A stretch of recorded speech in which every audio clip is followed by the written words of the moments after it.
they were just two names on the roster. I felt Baron Corbin was a special talent. And I look at a guy like that and I'm like, man, I wish I would have got the opportunity to work with him. So we actually got to talk about wrestling, guys.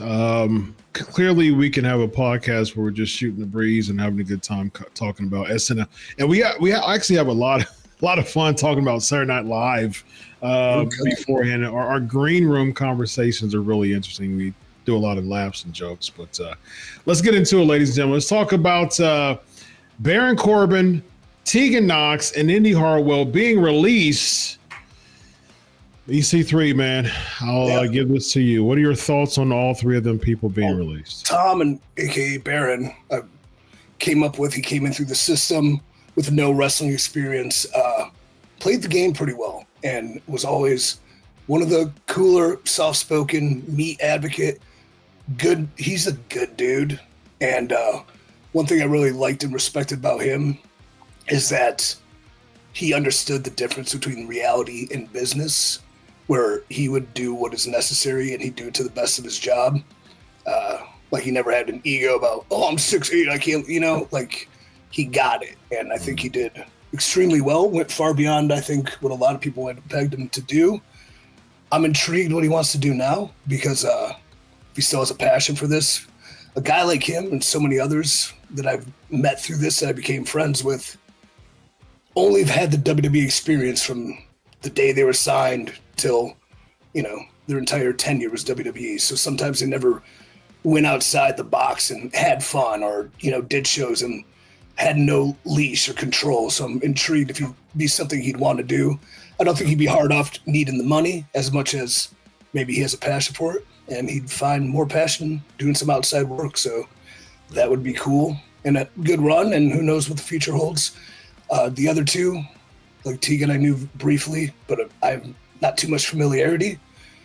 But I'm sure promising, special, fine people that will find what they're looking for. You think you know all the wrestling stories? There's more you haven't heard yet. Join us on Backstage Pass. Vince Russo, what are your thoughts on the releases or the releases of Indy and Tegan, and then Baron not renewing his contract in the WWE? Listen, man, I actually watched him at NXT, and I love the gimmick, and I love the look. And then, he came over to WWE, and what happened to him, has happened to a lot of people, man. They just, I don't know what it is. I'm going to be honest. The first time I saw Tegan Nox and Indy Hartwell, they just go through these women like it's just a rotating wheel, in and out, in and out, in and out, in and out, in and out, in and out. But with Corbin, well, hold on a second, Vince. Pause.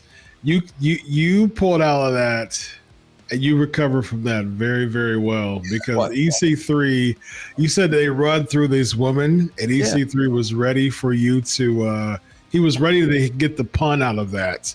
But I think you recovered very well. And so they were just two names on the roster. I felt Baron Corbin was a special talent. And I look at a guy like that and I'm like, man, I wish I would have got the opportunity to work with him. Vince, can I ask you about him? Because I know, I don't think you guys ever met, and you saw him a couple times working, but you've had conversations with him, which what impressed me about that is he sought knowledge, not within the bubble. There's no politicking and payoff talking to you. That's not going to get him further, as opposed to that's getting an outside perspective of something I'm new to or I don't quite understand yet.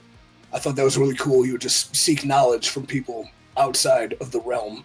Yeah, he had that when he was at NXT. He had that the Cape Fear. What was the character? Mercy. Wait, what was his name? De Niro's character. Mercy. Yeah, he had that vibe for sure. And, you could have really, really done something like that. I got to tell you, man, and EC3 has fallen into this trap.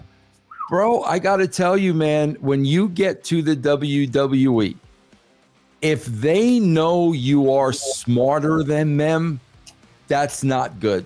That is going to work against you. And Corbin always came across to me as a little older, a little more mature, a little smarter. I know the guy, was in the NFL. He'd been around the block, and he came across, and like I said, in my discussions with him, this was a very intelligent guy. They don't like that because intelligent people will question them and ask them questions, and they'll seek answers, and they don't like that. But I thought the guy, going all the way back to the first time I saw him, I thought he had money written all over him. Yeah. Two things on that. One, off fact, Wayland Mercy, or the Cape Fear, was originally the inspiration for Husky Harris that became Bray Wyatt. So that was cool. Number two, Baron Corbin, hell of a cook. I would dare say he might be. He's a barbecue master, right, bro? Dude, he can saute and sous vide a steak like you're going to Burn Steakhouse in Tampa. It's amazing. Yeah. Wow. Maybe you should do that. I was thinking that, like, why not start a YouTube page of doing that? I'm sure that he'd get 1 million followers easily and make some really good money doing that stuff, man. I think that's the cool thing about the digital era of today is that, before 15, 20 years ago, indies, especially 20 years ago, indie promotions wasn't that big, especially in the late 90s, early 2000s. Indie promotions really wasn't that big as far as being able to give you a livable wage. You typically was wrestling and doing something else. But the cool thing about nowadays is you can start a Twitch account, you can start a YouTube page, and you can make enough money in ad revenue to make as much money as you did in the WWE. You know what I mean? Yeah. So you can really do very well if you take your talents. And that's one of those things as far as like, that's the reason why when you do TikToks, when you do Instagrams, people need to know about that stuff. And like he puts that stuff on his IG as far as some cooking stuff. That's a really good kind of seed sown to branch out because your following is already seeing you do these things while you're with the WWE and while you get in the publicity. Now it's a great way to just transition that into getting a YouTube page, as opposed to if you're not taking the full advantage of your socials and not really using them to your advantage, especially with the popularity.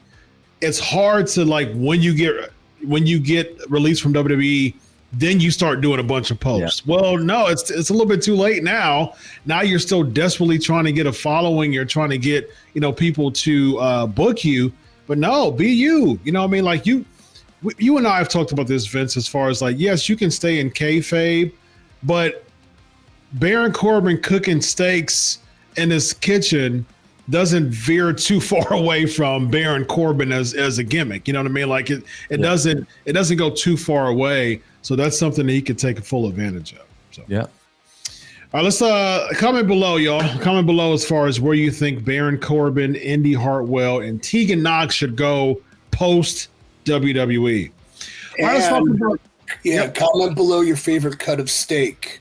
Ooh. Mine's Delmonico. Ribeye. What's the temperature, East? Mid-rare. Okay. What about you, Vince? What's the temp? I'm not a big bro, steaks are expensive, bro. I don't have EC3 money. I don't have EC3 money, bro. Steaks are expensive, man. This economy, Give me the chop steak. Give me the chop steak, man. The chopper.